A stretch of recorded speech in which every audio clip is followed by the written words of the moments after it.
এখনো মানুষ এরকমভাবে অর্ধশিক্ষিত হয়ে আছে। দেখো কুকুরটার গায়ে কি আর রং ফং দিয়ে কী করেছে।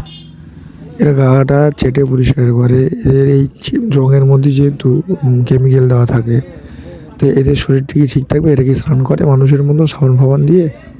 এদের গাটা চেটে পরিষ্কার করে। এখনও পরিমাণে এত পরিমাণে হাফ ম্যাড, মানে কী যে বলবো আর। মানে এরা কি রং পছন্দ করে আদৌ?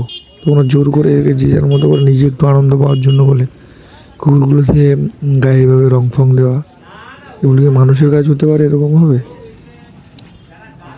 যেহেতু এরা গা চেটে পরিষ্কার করে, ওই রংটা ওদের পেটে গেলে বিষক্রিয়াতে পরিণত হতে পারে।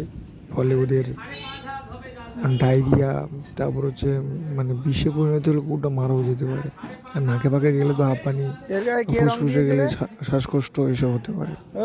তো এইগুলো সাধারণ নলেজগুলো তো রাখা আমাদের উচিত। এগুলো নিজেদের আনন্দ করতে গিয়ে ওদেরকে কষ্ট দিয়ে বসে আছে, এটা কেন হবে?